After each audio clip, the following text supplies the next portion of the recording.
Not only can he sing, but he knows a little Torah. Thank you, Rabbi. You got it. All right, Shabbat Shalom, everyone. Quick question. Why are there so many songs about rainbows? And what is on the other side? Let's see if we can find out. There's a curious phrase at the beginning of this week's Parsha, one that has puzzled and inspired our commentators for centuries. Noah ish tzadik tamim haya bedorotav. Noah was a righteous man, blameless in his generations.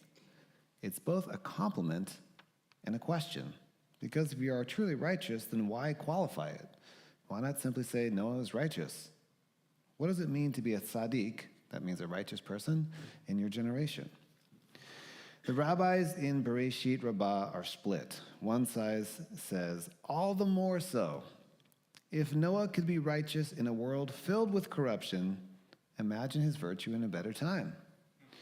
But the other says, only in his generation. In a world of thieves and cruelty, being decent made him look saintly.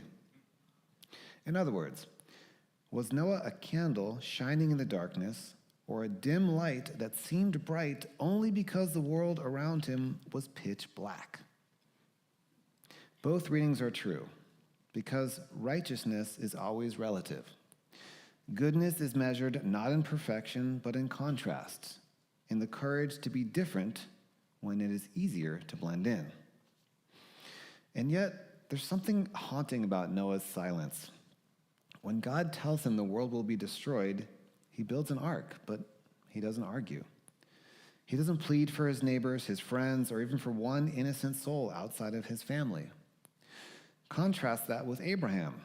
When God announces the destruction of Sodom, Abraham or Avraham stands before the Almighty and he says, will not the judge of all the earth do justice? Abraham argues. Noah obeys. And perhaps that is why Abraham becomes the father of a nation, while Noah becomes the father of survivors. Noah preserves the world. Abraham transforms it. One builds an ark, the other builds a people. So what does it mean now in our generation to be a tzaddik? We are not building wooden arks, but we are surrounded by floods. Floods of outrage, floods of noise, floods of fear, cynicism, and distraction.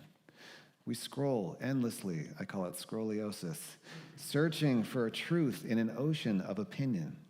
We drown in information, but thirst for wisdom. We call it connection, but so often it feels like isolation. In such a world, perhaps being righteous doesn't mean being perfect. It means being anchored. To be a tzaddik in this generation is to stand for something when everything else feels fluid. It is to live with conscience in an age of convenience. To care when caring costs you time, comfort, or even your perceived status, is to choose humanity when the world rewards spectacle. The Baal Shem Tov, who I love talking about, they know him as the Besht. I call him simply the Besht. The great Hasidic master. He read God's command to Noah, Bo el Hateva, enter the ark, not as a geographical instruction, but a spiritual one. The Hebrew word teva means not only ark, it also means word. Enter the teva, said the Besht. Enter your words of prayer. Enter into the words of Torah. Enter the language of holiness when the floodwaters of the world rise around you. In other words, when chaos reigns, retreat not into apathy, but into meaning. Or how about this? Try Judaism. I think I'm going to make some t-shirts that say, just try Judaism. So I'm going to totally go off my own script now. So you know the new year started. You may have been here for high holiday services. And I have a question for you, and you don't have to raise your hand, you don't have to say anything. But when January 1st comes around, what does everyone do? They make New Year's resolutions, right? Probably write them down. It's pretty much like this. You know, lose weight, get in shape, make more money, fall in love, and repeat, or some variation of that, right? Something like that. But let me ask you something. Did you make any resolutions for this year for your Judaism, for your Jewish life, or for your spiritual practice? You don't have to answer. Just think about it for a second. The greatest decisions that we make in our life are made quietly. They're not made on social media. They're not a big announcement. There's no press release. It's a quiet, small decision. So I'll give you a couple options in the Jewish buffet of wisdom that we have to increase in your learning. One, very simply, which is great, and it's a riveting read, is each week read the Torah portion of the week. You can read it at home. You can read it in English. It's fine. Hebrew is fine. English is fine. It's great. It's very engaging. It's very intense. You could learn Chumash, which is the Torah, with Rashi. There's all kinds of websites. I'm sure there's tons of classes here as well. But I want to encourage you to really just think for a second, or maybe this Shabbat, you can have a family discussion. How do we want to grow as a family spiritually this year? Because it does not happen by accident. It's not going to happen just randomly, right? It's got to be intentional. So that's my plug. And I do have a class coming up, by the way, which we'll talk about later. But that wasn't a plug for my class. Just think about how do you want to grow this year. Okay, so let's get back to the flood. Each of us faces a flood of a different kind. For some, it's the flood of fear, of what the future will bring. For others, it's simply exhaustion, the sense that the world's problems are just simply too vast to solve. And for many, it's the quiet flood of numbness, the temptation to stop feeling altogether. The Torah doesn't promise that we can stop the rain, but it tells us we can build. We can build arcs of compassion, of community, of conscience. We can build sanctuaries where holiness still breathes.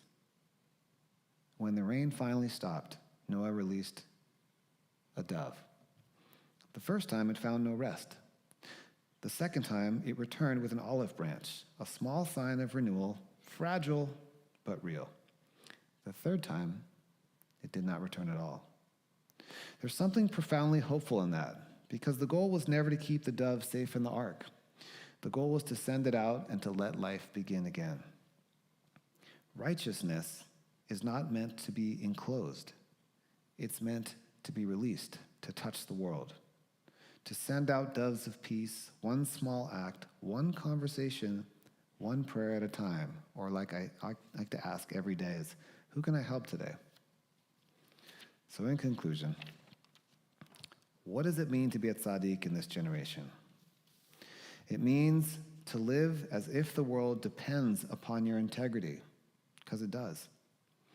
It means to speak truth when silence feels safer, to hold faith when skepticism is fashionable, to build arcs where others build platforms, and to keep sending out that dove even when skies are gray. Noah's righteousness saved the world once. Ours may yet save it again. May we each find our own ark, our own dove, and our own courage to be righteous in this generation. Shabbat Shalom.